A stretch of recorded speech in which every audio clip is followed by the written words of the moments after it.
is up, Ham Radio? Kilo Echo 8, Papa Zulu November, the Ham Radio Adventure Guy. Thanks for stopping by, your one stop for everything Adventure Radio. It is Hump Day. That means it's time for the Hump Day Happy Hour. We got an absolutely great stream tonight.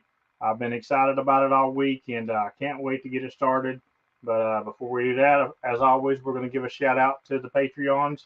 These guys rock. They help keep me gas. They keep me eating when I'm on the road, and sometimes I get a very big surprise from them, and we're going to talk more about that later. But also, we want to give a shout out to the Adventure Club. A lot of jumbling around. Got a new top dog leader this week. So I didn't think anybody could knock Bruce off the top spot. Bruce did donate off stream once again, but got a little bit of jumbling around. So thank you guys. You all absolutely rock. And we're going to get started right here in just 1 second. I just want to start this little banner because my man Dan is definitely the man of the hour, and this stream is definitely dedicated to him, and you'll find out why later. But we're gonna get the show started first, and we'll go ahead and bring out Hayden and bring out our guests. What's going on, everybody? How's it going, everybody? Hey, how are you all doing? Hello. I'm doing way great. I'm top of the world. Even though I came home from my POTA activation today, and my temporary setup on my 20-meter antenna, it shouldn't be temporary. I should have had it fixed, but the pole was absolutely snapped in half. It had actually pulled the coax out of the house and everything. But I'm still in a great mood, and we're gonna find out why in just a little bit. But we already got bots in here. I got them. Somebody got them. Anyway, so before we talk about what we're here to talk about, Ben and Ethan, just give us a little bit of background on who you are and what got you started in ham radio. Well, mine's a little more complex than his, but name is Ben. It's N9LUC. I got into ham radio back in 2015. Actually, I got out of the active duty Army and kind of saw just what I felt like was a need for alternative communication. I definitely would not say prepper mentality, but being in Iraq and Afghanistan and seeing, what third world civilization breakdown looks like, I just thought, man, we're pretty reliant on cell phones. Well, it just happened that my dad, N9XFX, Dennis is his name. He's been a ham radio operator, I think, since like 1993. So a lot of my childhood years, I can remember him being an amateur. And his dad prior to him, in fact, my grandfather was N9LUC original. And when he became a silent key, I got licensed and I applied for his call and took it on as a vanity. So I'm actually a third generation. Ethan's a fourth generation. But that's really what kind of drew me into the hobby. And then it didn't take very long after kind of really starting to get into the hobby that I found my particular niche and just started just running with it. And then POTA came along and it was like, oh man, this is literally my jam. This is my jam, because one of the things that I've never really cared for about the ham radio community is really the you ask somebody about ham radio, they always have this misconception. It's an old guy who hates his wife, who sits in his dark room and plays with a bunch of knobs, and that's the furthest thing from the truth, And so, I think we kind of break that stereotype, and POTA is one of those things. We're getting out there, people are seeing what we do, and it's like, oh, this is not just that stereotypical thing we thought. So anyway, yeah, that's kind of it for me. But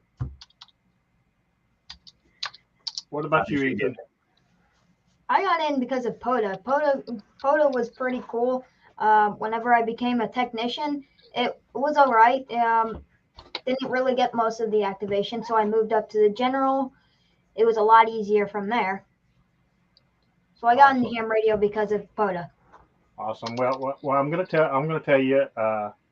But I'm similar to both of you because I'm also I'm a second generation ham, and that is the reason why I got my license. Is my dad passed, and he had always wanted me to be a ham radio operator, and I got my technician at his local club, and they treated me like royalty and stuff. But I was like, cool, I got this, and I played around on the 2 meter a little bit, and one of them got me to do some DMR stuff, which was fun, but I didn't expect to go no further. But then one night I was bored, and I was sitting here at the house, and I hooked up his old radio, and I scrolled around, and I heard this crazy, stuff going on, and I'm like, what is this? And I sat there and listened for a while, and it's a park activation, and I was like, that's cool as crap. They're in a park and they're on the radio. That's right up my alley. So I go and I start watching YouTube videos, and I'm like, I got to get my general now. Yeah. And then it and actually in less than a year I become an extra even. So Poda really inspired me to do the same thing, and so that's cool that we got something in common. Now, the stereotypical thing, most of the POTA guys are not like that. You're correct, but the people who jam me are those people that he was talking about, so they are still in that. Yeah. I attract a lot of jammers. I hear him on the air. I recently actually had a conversation with one of the guys, and that's one of the things. Like I'm big on courtesy when it comes to operations, especially in the POTA community. And there was a gentleman just a few days ago that was operating on one of the 20 meter band, and he came on there and he just started cussing up this guy who's doing a POTA activation and just giving him the business. And then finally, he and his group move, and they QSY and head to another frequency. Cool. Well, I followed them over there, and before they started their net, I just kind of gave them the old, hey, listen, like I understand that can be frustrating. You do your normal net all the time, but please do remember that this is something that is exciting for the ham radio community. It's getting people involved. It's getting more hams involved. And at the end of the day, if there's nobody to talk to, might want to decide whether or not you really want to chase off people. I think we could all be a little more courteous, but the sad hams, that's what they are. Yeah, absolutely. But, I guess if that's what makes them enjoy life, whatever. But all right, so now we're going to talk about what everybody wants to hear about. I'm a big rover, and when the new format come out, and there was like 30 parks in a day, and I was like, is that even possible? And they're like, oh, well, you can use the 2-fers and 3-fers and stuff too. So I was like, oh, okay, well, that could be done. And I figured you guys use quite a bit of those to do it. And we were talking about it backstage, and I'm what? You're a baby rover. I'm a baby rover. Oh, okay. So I don't live in Canada where they have a park every 5 feet, foot. And this is where a horse pooped one time. It's a park. Oh, that was a historic poop. We better make it a POTA park. I do have a line. I have the original line. So there, James. Anyway, but if you really want me to get a line, James, I will do it just for you. Only for James, I'll go get a line. Anyway, so when I do my rows, I do a lot of preparation and a lot of planning and stuff like that. I'm really strategic about that. And you guys were the same way. So tell us a little bit about the planning first. Yeah, so Ethan can't speak to any of this because actually I intended to do this on my own. Well, and it's not to his discredit, but he's still very young. I mean, he's been licensed for just a few months. And though he has, really taken taken to it and become a phenomenal operator, he does have his limitations when we go to a regular park, you know, about around 50, maybe 60 QSOs, and he's tapping out. He's saying, Dad, I'm tired, you know? And so I wasn't going to put that burden on him. So I planned it on my own. And about a month prior, I started looking, you know, I started on the POTA maps, and I pulled out as far as I could, and I started looking at the densest clusters of POTA spots. And one of the unfortunate things for us is that we've activated the majority of the parks within our local area here in the St. Louis area. And so I had to start looking out quite a bit. And I had isolated 2 different locations. One was in Kansas City, and one was down in Memphis, Tennessee. And through a series of events, I ended up choosing the Kansas City one. And what I had done is, after I kind of decided my path, and I said, okay, here's the cluster that I want to do. I counted them all up. Okay, so I can drop these ones off because that takes me more than a mile off the beaten path. I can drop this off because it takes me kind of in a backtracking a lot. And I started kind of in my mind figuring that out. Well, then I took the conceptual idea of what I thought was going to happen and put it into Google Maps. And so I went on Google Maps and I created a unique map for it, and isolated every single park and developed a route plan. And if there was ever any parks, for instance, that, you know, Google had me double back or something, then I would alter it. Even to the point where if you look at it on the map, it would make sense to maybe hit this park first and then this one, but that's not how the roads work. So it made sense to come here, then here, then, oh, you know what I mean? So once all that work was done, you know, that was the planning part, you know, for the parks. The next phase for me was investigating all of the parks. What are their hours of operation? Are they going to be open when I get there? And then ensuring that first off, like, I got a local park that's closed right now, even though it's on the POTA map, it's closed until next spring or something. So over planning was kind of a big thing for me, and then having contingencies. So I had an additional 4 parks lined up just in case something fell through. I figured 4 gave me a good cushion. Coincidentally, I needed to use one of them because Google had taken us so far out of the way. In fact, I had announced it on the air because there was a long stint between 2 parks. Google had taken us up a private drive, and we were greeted by 2 very upset individuals because we had just traveled 5 miles up their gravel road, but Google told us to go there, you know. And so we get there, this woman comes out, and she's visibly upset. I'm apologizing profusely because I'm like, I really, you know, and I'm showing her on the map, and she's like, this is the 3rd time today this has happened. This has to stop. And I'm like, yeah, I totally understand. It was like all I could do to get out of there. Like, I just got to go. Like, I'm feeling the crunch of the time clock, you know. Anyway, so, you know, mental note, make sure that Google's going to path you correctly. Some other things that I saw as obstacles: there is no time at all to get out of your vehicle, set up an antenna, and then, you know, like how we would normally, like if I roll up to a park right now, I have a couple different park antennas, sometimes an end-fed, half wave, sometimes DX Commander I like to use. And I said, okay, how can I use what my mobile setup is, where I can just operate from the truck all the time, but not be compromised?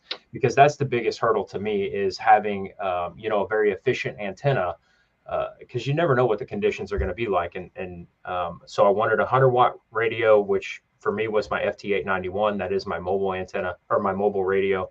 And then I came up with a way to adapt the Chameleon 17-foot telescopic whip, this guy right here, to my screwdriver antenna. And I have one of the mini screwdrivers, the Diamond 330, I believe is what it is.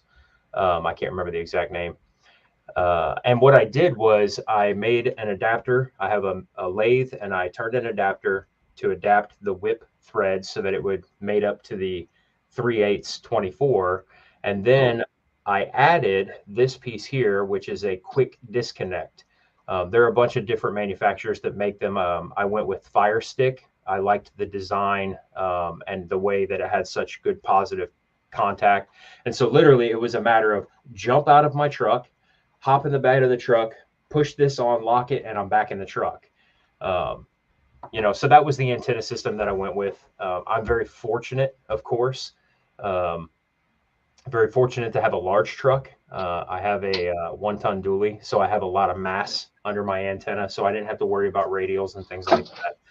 And so I knew that was going to be effective. Of course, in the nature of planning, I had a couple different backup antennas with me just in case. But that was the most efficient and fastest way that I could think to shave time. So with that, it was more like the driving. And so now I calculated the drive time.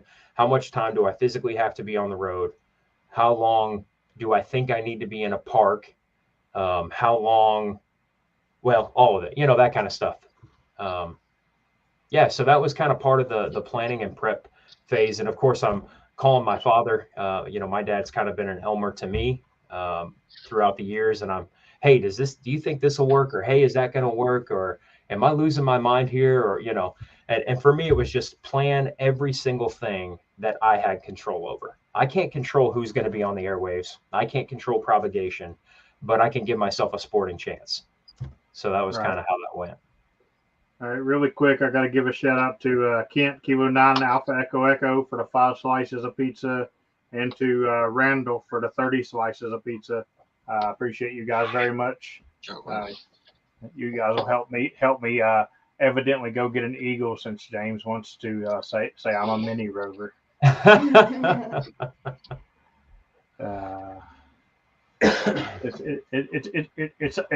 It's always nice to throw rocks when you're not on top, James. It's always nice.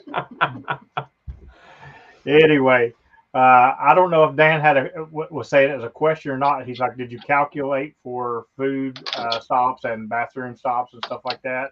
All right, so you just wing it. Lessons learned from the 30 Rove. All right, top lesson: always bring more food than you think you're going to need, because we did not. In fact, it didn't dawn us until we were done that we hadn't eaten since 8 in the morning. And it was 5 p.m. when we finished. And we were gassed. I mean, it was literally everything we could do to actually operate well, to think clearly. And I mean, anybody who's done a pileup knows it's not an easy task to pull calls out of the herd. You really have to focus, and sometimes that can be taxing. And for us, it was. And so food, bring extra food. Second one, bring toilet paper, because it's so rare that you're in a POTA spot where it's like, oh, here's our bathroom. And if you start doing these POTAs like what we did, where we're out in the country, it's back roads the whole way. I didn't see a city for 8 hours. So if you don't plan appropriately, you're going to be wasting a lot of time going out of your way to a city. Yeah.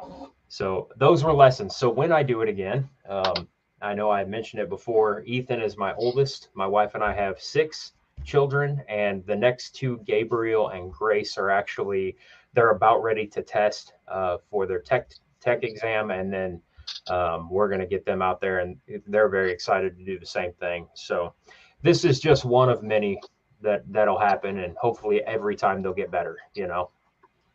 Awesome stuff. And just so you guys know, I went ahead and checked just to make sure you guys were really truly POTA activators or hunters. I had to make sure you were in my log, because I always have this joke, if you're not in my log, you're not really doing POTA. So you guys are both in there. So they're legit guys. They're legit. You actually, I believe it was 4. We had 4 QSOs with you during our 30 Parks Rove. So, and it's funny because I didn't even realize that they were doing the Rove or nothing like that, because I was out activating myself, and I just seen all this stuff in Discord and about it, and then I come onto the stream. It's funny because he happened to be watching the live stream or whatever, and I'm like, so who's this dad and son that did this 30 Park Rove? And then here we are. Talking about it. So are you guys typical? Wait a minute. Before we even get to that, I got a question, because you mentioned the DX Commander. Do you use the DX Commander when you're roving? Sometimes I do, yeah. I love the DX Commander, and I have, with everything ham radio related, I am all about modifying and tweaking until I can get it to its absolute minimalistic necessary setup, right? And so the DX Commander, there were a lot of things that you can do that make it fast. I think my fastest clock time, where I'm just kind of setting up, I'm not actually trying to race, but it takes me about 5 minutes to go from in the bag to fully set up. Wow, that's pretty impressive. Well, I've improved on that because most of the operating that I do is going to be, especially during the day, is 20-meter band. And so from a couple different YouTubers, I saw it. Ham Radio Dude had actually done a channel or a video on it once where he had taken a truck driver mirror mount and he had attached it to a ground spike. And I said, okay, hang on, this is a great idea. Let me combine that with my telescopic whip and quick disconnect. And then let me grab my radio bundles out of my DX Commander with the alligator clips and let's see how this works. And I got it down 49 seconds. 49 seconds we're connected to the radio and operating. And so that gives you, 20, 17, 15, 10, 6, whatever. Nice. That's pretty awesome. Because I'm all about speed setups myself, and Expedition, Dan. I would never have thought setting up a DX Commander for roving, like because everybody that I personally know that has a DX Commander is like, yeah, they're great, but I wouldn't set them up for POTA unless you're going to be out there for over an hour. I heard the same thing, but I compare. So I started with wire antennas, and my dad was always a big proponent for build your antennas. Very few, and I think the DX Commander might be the first one that I've ever purchased. Every other antenna has always been built, so wrapping toroids and doing balance and unends and all that stuff. I really enjoy doing that part of the hobby. And as I started to work through the progression of what do I have, I kind of got it down. I used to love operating with the off-center fed dipole. Well, then I found out like, okay, this is actually sucking up a lot of time and setup. By the time I actually get it on my, what's the mask, my spider beam. Okay, this is a lot of time. Well, then I moved away from that and went to an infed half wave. And oh, man, I love an infed half wave. It's easy. Take my throw bag, toss it up, 5 minutes, I'm going. And then I found the vertical and it was like, okay, I can get this done really fast. And it's just been, so I have a lot that I use. But the DX Commander has always been a go-to for me because it just works. It works good. And it's never failed me. And that's what I tell people. The best antenna to use is the one that works for you. Yeah. I typically have about 4 antennas in my car. And typically use one all the time, unless I'm going to be at the park for an hour plus. Then it's different. Yeah. So that's pretty crazy. So Ethan, you tire out after 50 contacts, huh? And even if I don't have water with me, I can't really continue. Listen, I've had hunters tell me I need a drink before.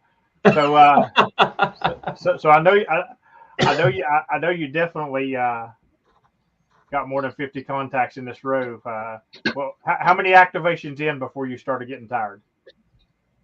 29. 29. Okay, that's 22. That's 22. Hey, listen, that's not bad. I've been on activations, and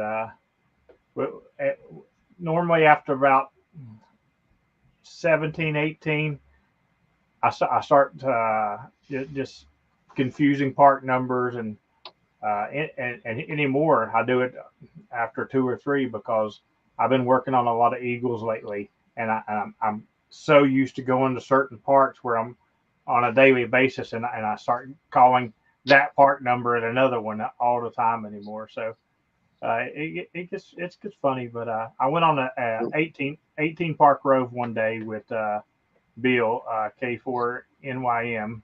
You guys know him from Florida? He does a lot of CW. I don't think I know him, but we're brand new to CW. We literally 2 weeks ago graduated the CW Academy. Okay. So we're just getting our feet wet in CW. Okay, I'm the same way. Like I can hunt CW Yeah. Oh POTA, yeah. but which my goal is to activate CW POTA by the end of the Same. year. But Same. I'm still definitely working on that. But we went on that Rove, and Bill got to the point, after I don't know 14 or 15, where he just started just confusing my call sign so so much. He'd be like, "Please hold for," and he'd say something crazy, and I'm like, "What are you doing, Bill?" We had one of the things when I asked Ethan 2 days before, hey, do you want to go? And then it kind of broke it down, like, how exhausting this is, and you know how tired you're going to be. Like, and he's his father's child. He thrives, at competition. The idea that there's a challenge, he wants to rise to it. And so he said, absolutely, I'm there. We're going to do it. And so we started kind of planning. Now we've done a lot of activations tandem. In fact, I'd say the majority we do. And so we already know how to operate together.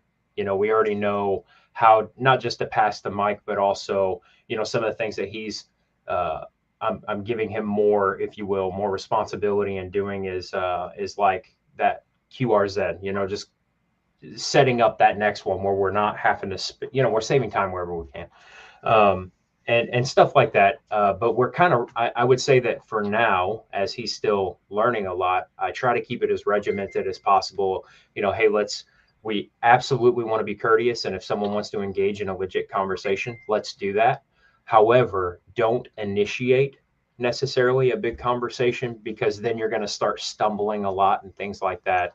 And one of the other things that I talked to him as we're transitioning from park to park to park. I would look at him, and as soon as I put the truck in drive, I would say, okay, rest, just rest, clear your mind, deep breaths, relax completely, because in 15 minutes, it's go time again. So take this time and just rest and decompress. And to be honest, I think I said this earlier, but we had a total of 205 unique call signs, QSOs, and then we had a total of 405 just QSOs in general over the 30 parks. And so, obviously that's well and above his limit, or what his former limit was, I should say. And I think a lot of it was having that small break in between each park and utilizing it appropriately to just decompress, let the adrenaline settle. I don't know about you guys. I get amped up when I start working a pile up. So, that could be taxing, but. Right. So I'm always curious, because on tandem activations, I've activated with a lot of people. A lot of people like to come activate it with me, um, and I've activated with a lot of people. Some people want to when you pass the mic, always go back to the original person for the QRZ. Some people, we just do it down the line, and the last person says it, and it works back and forth.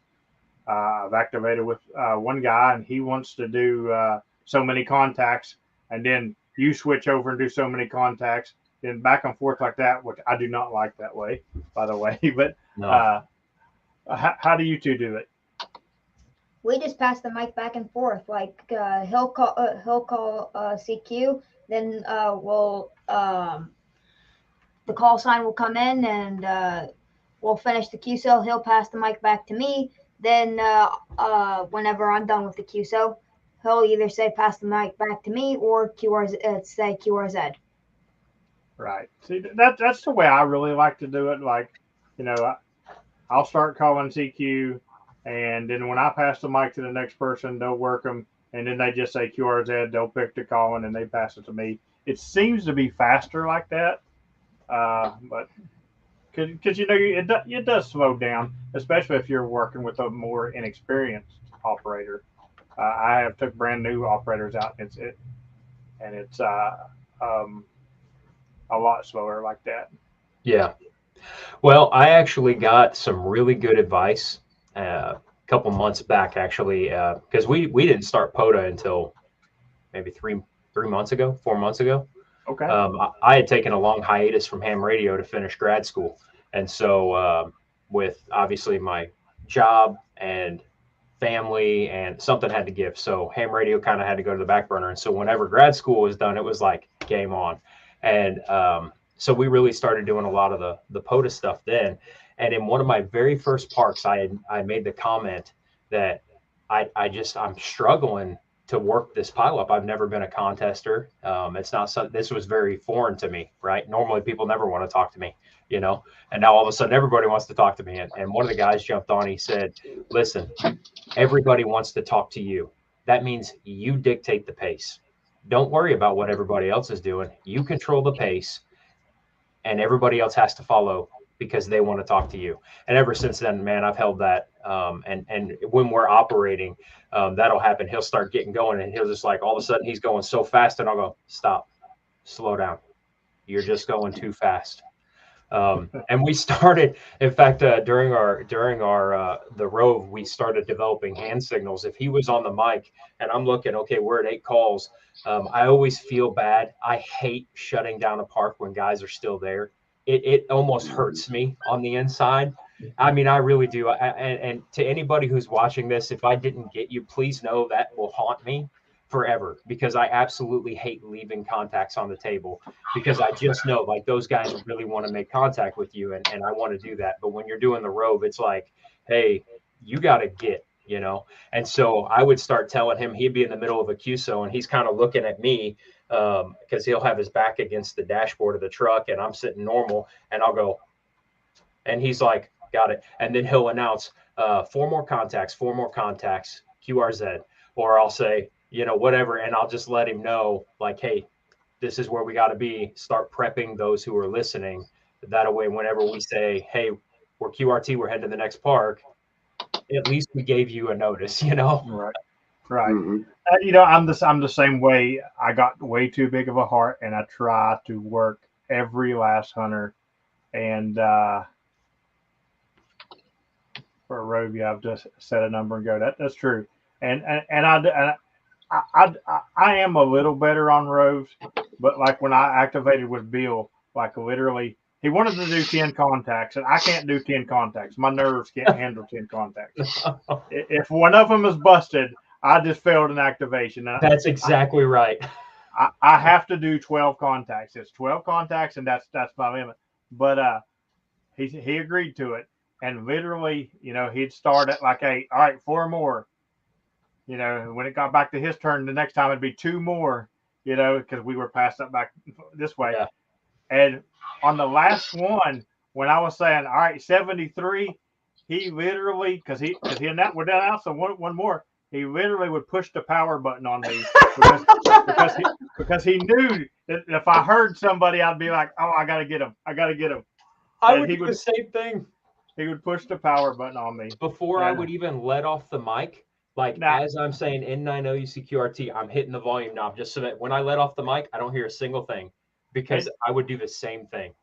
And it's dangerous if I stay on because here's the thing. I don't know if you guys have ever sat in my pileups or not, but my pileups are brutal. I mean, they are absolutely. Matter of fact, you guys are from the Missouri area. Do you guys know Alpha 0 Zulu? Kyle? Yeah. Okay. He actually came out here to activate with me because he wanted to hear the pile up on my end. Really? He wanted to see if it was the same as, and after my pile up, he's like, you know, I do a lot of contesting. He says, your pile ups rival with like DX Expedition pile ups. They're just insane. Yeah. But it's crazy because if I don't go when I say, all right, I'm QRT, and then I have a bad habit of fixing my log really quick, and I'll have the radio still on beside me. And if I just happen to get that one more call that just jumped in there like 30 seconds late, I'm like, oh, I can just grab him really quick. Yeah. If I grab him, 30 more people pile right back in there, and it's crazy. And the ones that I'm really bad on though is, and I do an early morning before work activation, and I'll be like 10 more, 9 more, 8 more. I'll do all the way to the number. And when I say last call, it is really the last one, and I will hit the power button on myself because I got to get to work, and that's just different for me. Right. I saw Dan had made a comment earlier, and it's such a valid point. Big shout out, by the way, to Dan. I know he's the man of the hour, but he was the man of the hour for us also, and guys like Dan and Dan were so gracious while we were doing this, where they had gotten on frequency, and when we were transitioning to the next park, we didn't have to shift frequency because while we were in transit, he held the frequency for us. And so when we would, I'd hop back on, and again, I'm always very quick to is the frequency in use and make sure that we're not going to interfere with somebody. And just as soon as I would say it, Dan would come back and say, "It's all yours, go." And boom, just all right, cool. Hey, you're the first one. Give me that contact, and boom, we would be off going again. So just having the community of guys around that were super supportive and helping us along the way. In our second day, Ryan and Blake and Pearson. their call signs are escaping me right now. Kilo November for Victor Kilo Yankee and Victor Kilo Whiskey. Yes. Yeah, they were troopers. I think this might be an error in my log, but one of them I had 17 parks with and one I had 18 parks with. Well, we only did 18 the second day. So I don't know if it was a delayed, like one of them, I think it was Blake, was just messing around on the radio, heard us, and then brought Ryan in later. But either way, 18 parks, that's a lot to hang in there and wait all day long, just watching that spot page to make sure that as soon as we pop back up, they were getting in there. And that was awesome. Yeah.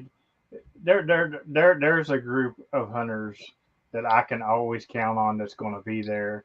Like a lot of times when I rove, just to keep from getting these crazy pileups, and this is why it's a blessing to be in my Discord. A lot of times I will pop in my Discord and put frequency, and I'll put do not spot, and I can literally count on 30 to 40 calls most of the time from my Discord. Yeah. So it and just like they like it when I go out really late. We'll be on an after chat, and it'll be 12 o'clock at night, and sometimes they'll be like, "So you going out tonight?" And I'm like, "I don't know how many people we got in here." And we got 6 of us left. 6 of us, 3 bands. Yeah, we can do that. I live 7 minutes. Well, in exactly 12 minutes, I can leave my house and be calling CQ in my local park. Yeah, we have a park like that too. I told Ethan actually before the stream started. He said, "So what's the next award?" I said, "There are 2." I said, "I want the Kilo Award, and I want to start working on the Repeat Offender Award." So those. So you mentioned that Dan was the man of the hour, and I think I'm going to tell everybody why Dan's the man of the hour because first off, Dan is a YouTube channel member and a Patreon of mine, and my Patreons and channel members, they're really awesome. They help me do a lot of things. I don't know how you guys have only been in POTA for 3 months, but well, I'm closing in on 1,200 getting close to 1,200 activations this year.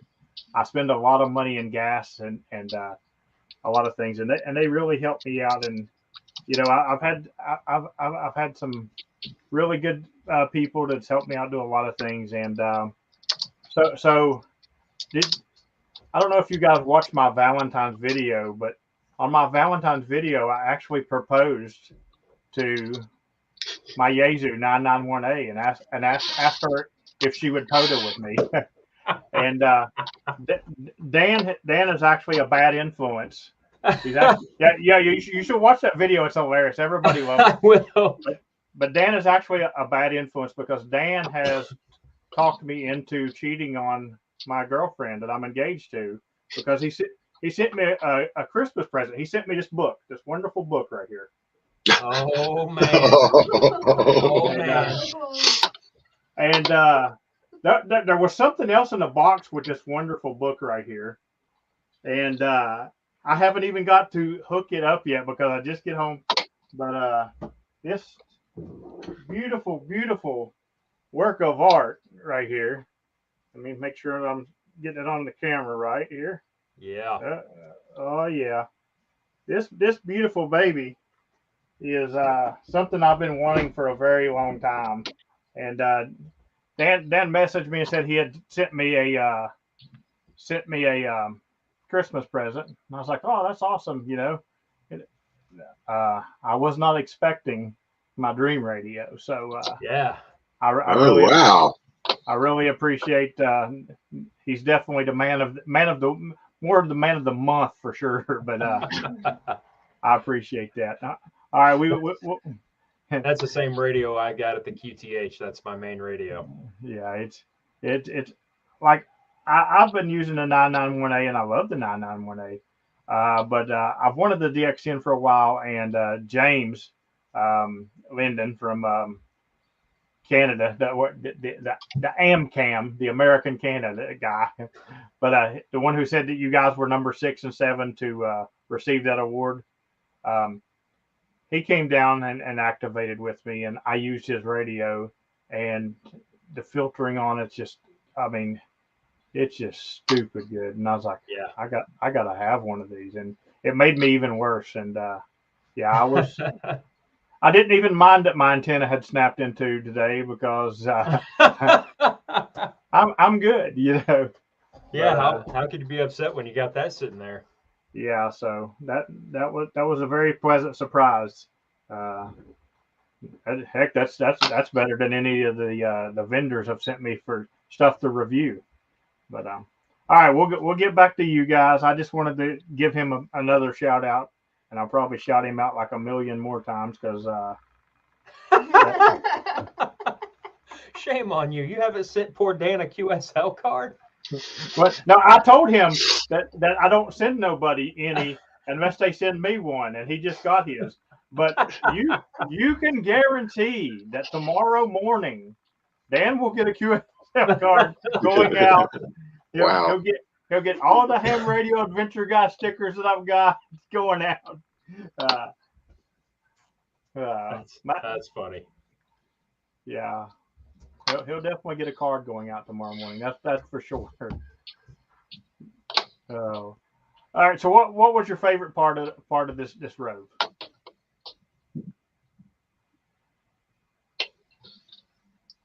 You gonna answer? I'm trying to think. I have no clue. To be honest with you, and it's probably gonna sound corny, but spending that time with my son was. I knew it was coming. I knew it was coming. When we operate, there are times that he drives me up a wall, and I just want to throw him out of the truck. And then there are equally as many times where I go, man, I can't believe you're 12 years old. I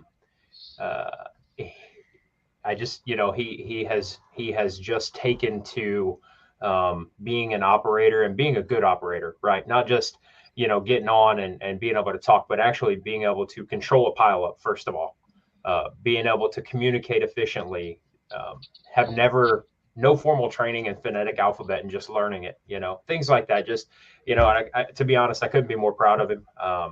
He's done a phenomenal job, and he'll by far surpass me in anything that I ever do if he desires to, when it comes to ham radio. It's absolutely amazing. I know Andrew Pearson is the same way with his boys. He loves spending the time with them and stuff like that. And I'm actually their POTA Elmer, and I got them started in POTA. And from their first activation till like a month or two later, because I will sit back sometimes when they're in the park, and I'll get on their frequency and I'll listen to them. That way when I got critique, I can give it to them and stuff like that. And just the how fast they picked it up. Mm-hmm. These young minds, they pick things up. Like they just recently started CW too. And I was like, cool, we'll learn CW to get all. Forget that. I may be the POTA king, but they have far surpassed me. And see, they made. Ryan actually sent me a text message while I was at work today. He's like, me and Blake just made a CW QSO at 30 words a minute. I'm like, What? 30? That's awesome. That's incredible. To me, 30 words a minute. Blah, blah, blah, blah, blah. Right. You know, I would tell you just a shameless plug for the CW Ops, CW Academy. Even in the beginner class, they started you out at 26 words a minute. And I got to tell you, that was critical. It made transitioning into QSOs just so seamless. And most guys that are doing POTA, they're around 17, 20 words a minute. And it just makes it so easy to be able to catch their call sign, catch, signal reports and all of that, because you're used to that 26 words a minute,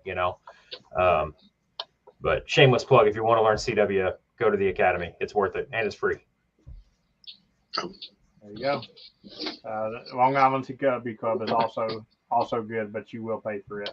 Well, I am a member of them also, and I use them intermittently right now as we're waiting for the fundamental class to begin in February.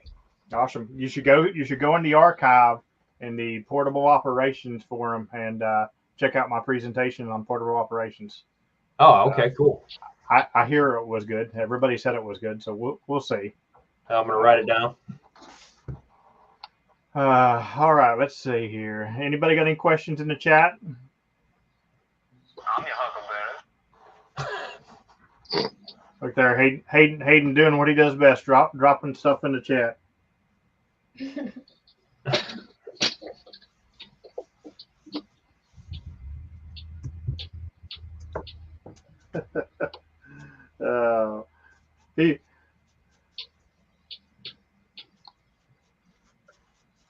I'm not going to shut off my I'm your huckleberry, because I'm your huckleberry means Hayden has to go look and see if anybody's donated coffee, even though he missed Not the yet. first two. I did. He did miss the first two, but yeah, I just got a text from James said I'm your huckleberry. Shut off your phone and great stream. By the way. That's our theme. That's it. That's what it is. You just for example, Ethan, what I'm your huckleberry pretty much means is challenge accepted. So James pretty much threw down the gauntlet saying that I wasn't a real rover because I don't have 30 parts. So now I'll have to go get 30 parts because I'm also very competitive. And when your dad says you're too fast, I guess I will bring you on one of my activations. Because I even have hunters put it in a spot sometime. It's like 5'9" and blah blah blah, fast operator. I do this thing where I like to start at 4 minutes till it keeps getting smaller. It used to be 10 minutes till, and I'll tell you the whole story. When I first started activating, I wouldn't activate a park if I didn't get there an hour before the new UTC day, because I was scared I wouldn't get in at 10.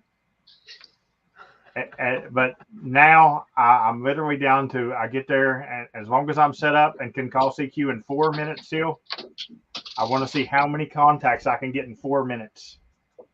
Yeah. So it gets pretty intense in that first little bit of the pile. Larry's got a question. Yeah, to answer Larry's question, we had, in my mind, I'm like you, James. 10 is not good for me. 10 is like that's flirting with that line.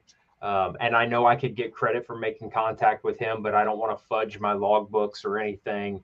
I'm not cool with that. I like the integrity of what we do here. So it's like 10 is no go. The absolute minimum was a 12. The average was, I believe, 14. And the goal was right around that 14 range. The most we ever did was 25. And it's kind of funny how that one happened. It was the very last park. And I told Ethan as we were going into it, I'm like, hey, let's bang out all the calls we can.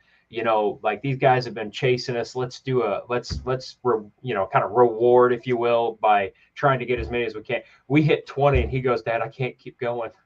I got nothing left. And so at 25, we had to shut her down. Thank you very much, Eddie, for the super chat. Yeah, I'll need some Dr. Peppers for my Rove. You're absolutely right. Dan asked if you're going to do another Rove this weekend. Absolutely.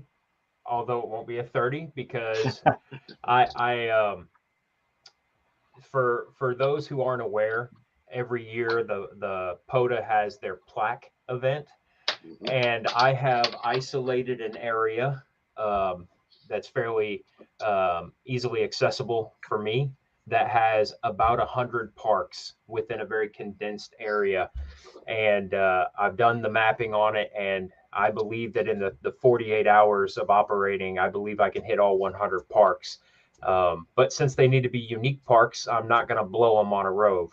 So I'm going to save those. And next July, when we do the plaque event, I'm shooting to win it. So we'll see what happens. Now, those parks do not have to be unique to you for the plaque event.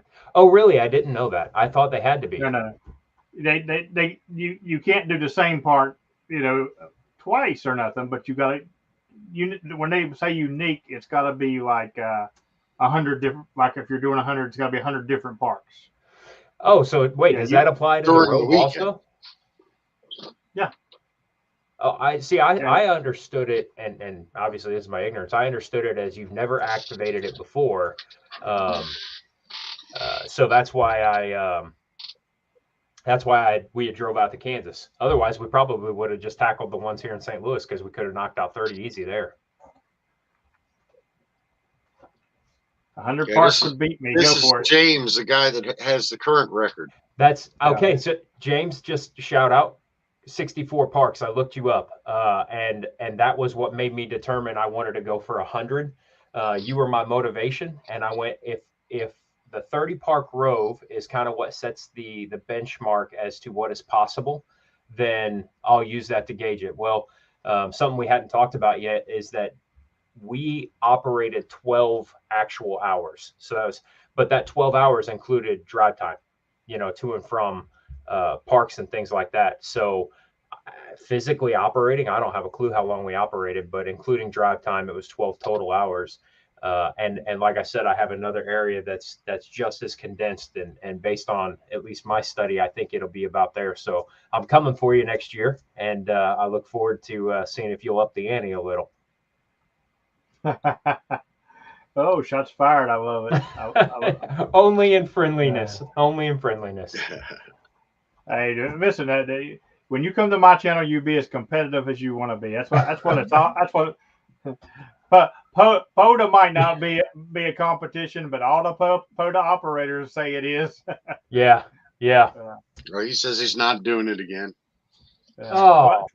Listen, 12 hours and 30 parks. That's just impressive to me. And by the way, he only used two of his activations were furs, and that was it. I did ask because I would have thought it would have been a lot more.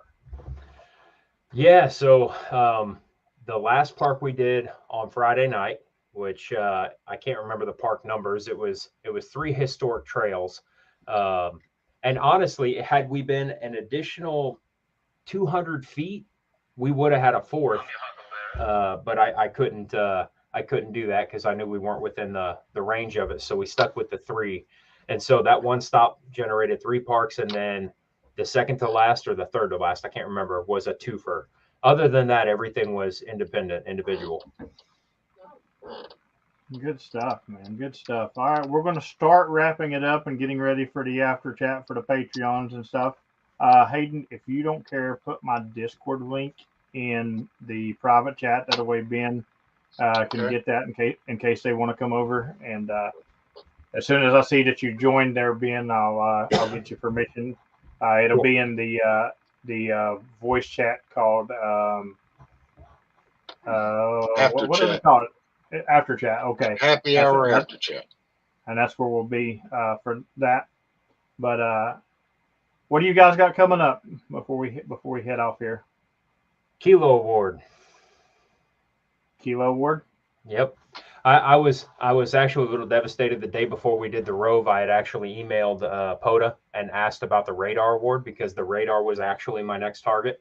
And I wanted to go all the way with the radar, but since it's no longer available, I guess we're just going to have to settle for the kilo or the repeat offender. Yep, they're definitely fun. all the awards are fun. I'm actually working on. I don't even know what it's called. Uh, you get 10 eagles nest and you get something. I don't even know what it's called. Even James will probably post it in the chat. But yeah, so I'm a big Ethan. I'm a big person when it comes to youth doing ham radio. Um, you can ask anybody who's ever been in my pileups. I can have 400 people calling me, and if a youth contacts me, I shut the pileup down and I talk to the youth, and I try to encourage them to get their license. And I always tell them, tell your dad or your grandpa, whoever's letting you on the radio, to email me, and I'll send you a card. But you're different. I want to activate with you because you're an activator. So we're gonna have to set up an activation. Maybe I can talk Blake and Ryan into making a trip with me, and Andrew. Oh, that'd be fun. And, well, yeah, if we brought the three of them, we could do a 1, 2, six operator activation. We'll go to like a 3 for out there or something, and we'll have everybody calling us. That's Andrew. Andrew. Yeah, check out yeah. N1CC. That's a fun award too. We already earned that one. Already, yeah. Yep. Yeah, I have to get the really weird ones now because I've got all the basics. Besides the daggone 6-pack. I'm like, will 6 meters ever open up for me, please? Right. All right, yeah. Hayden, you got anything coming up? I might go activate Sunday. Uh-oh. That's about it. Hayden going to activate. Things are cooling down here at the house, and temperature's getting cold. The boat's up, put away, so I think we might have to go out to the park and work on our kilo. Oh. Yeah, that Randall said he could vouch for me. I did talk to his stepdaughter Sophie, and Kevin. Good to see you in the chat last night. Or good to see you in the chat right now. Good show last night on the clubhouse. It's always good to see Kevin out there. All right, guys, we're going to shut it down. I appreciate all the donations tonight, all the pizzas and the super chats, and Dan, my Christmas present. I don't even know what to say to you anymore. You're definitely promoted to the into the King's Court for sure. I don't know what position you are yet, but we're gonna make it happen. Patreons, you know where the after chat is. Did you put the link in there for them, Hayden? I did. It's in the private chat.